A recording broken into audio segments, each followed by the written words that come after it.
Shalom,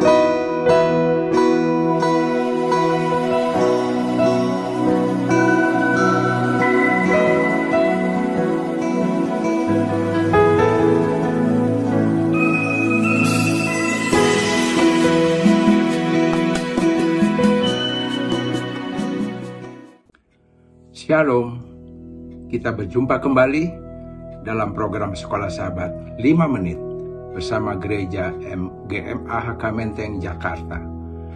Program ini dirancang agar jantung kerohanian kita tetap berdetak. Pelajaran Sekolah Sahabat saat ini sudah memasuki bagian ketiga dengan tema gambaran dari pernikahan.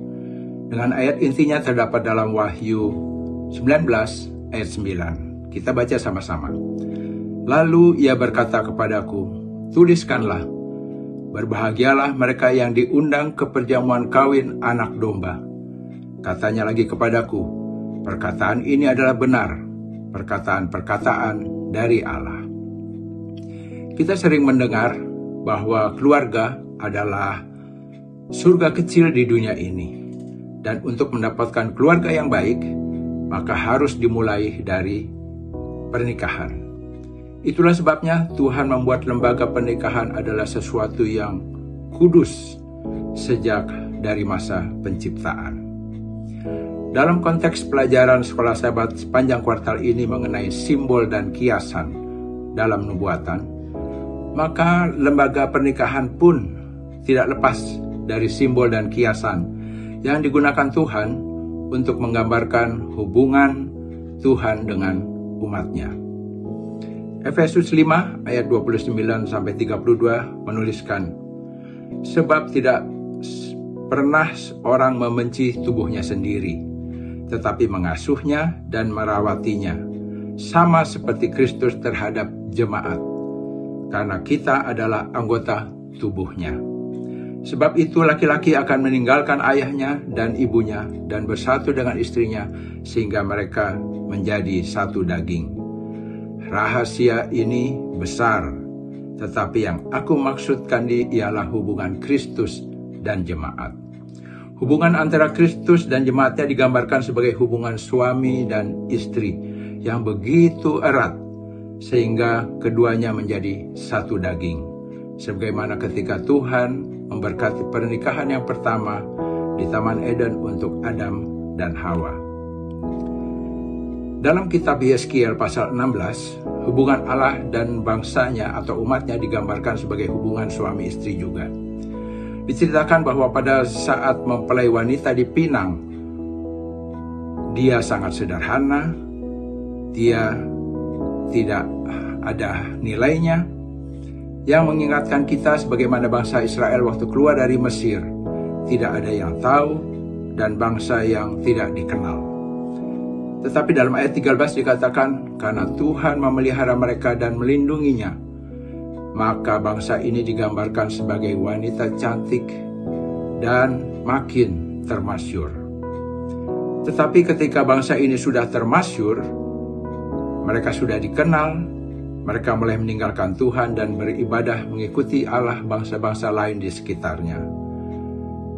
Dan dalam pelajaran ini menggunakan kiasan persundalan atau mereka menjadi pelacur rohani karena menyimpang kepada Allah-Allah lain. Itu sebabnya Allah juga menggunakan gambaran Nabi Hosea yang menikahi perempuan sundal yang menggambarkan bahwa Tuhan tetap mencintai umatnya walaupun mereka sudah meninggalkannya. Demikian juga kita semua umat Tuhan, bahwa Tuhan sudah mengangkat kita dari lumpur dosa. Kita ditebus dan dipelihara dengan baik, sehingga kita beroleh kehidupan yang lebih baik dalam kebenaran dan terlihat seperti wanita cantik dalam kehidupan kerohanian. Dan sebagai bangsa Israel, pada saat kita sudah diberkati, sudah menikmati berkat-berkat Tuhan, menikmati kemakmuran, kita mulai melupakan Tuhan. Ya, mungkin kita tidak seperti bangsa Israel menyembah ilah-ilah lain, tetapi kita sudah mengutamakan hal-hal lain, sudah sibuk dengan pekerjaan, dengan hal-hal yang tidak mengutamakan Tuhan, dan ini menyakitkan hati Tuhan. Untuk mencegah hal-hal ini terjadi, Tuhan memberikan gambaran dalam pernikahan Ishak dan Ribka. Sebagaimana Ishak dicarikan pasangan oleh Abraham ayahnya, harus dari leluhurnya. Ini menggambarkan bahwa biarlah kita pada saat mencari pasangan kita, carilah yang seiman, agar kita terhindar dari hal-hal yang tidak sesuai dengan kehendak Allah. Ketika Eliezer melamar mencari Ribka, dia berdoa kepada Tuhan dan Tuhan mengabulkannya segala apa yang diharapkan. Dan indahnya dari sisi Ribka, dia belum pernah bertemu dengan Ishak, tetapi dia percaya kepada apa yang Tuhan kehendaki. Ketika dia dilamar oleh Eliezer atas nama Abraham, dia langsung katakan, "Iya, saya akan pergi." Persis seperti Abraham ketika Tuhan memanggil keluar dari tanah leluhurnya. Jemaat digambarkan sebagai pengantin wanita yang telah dipinang oleh Kristus sebagai mempelai pria.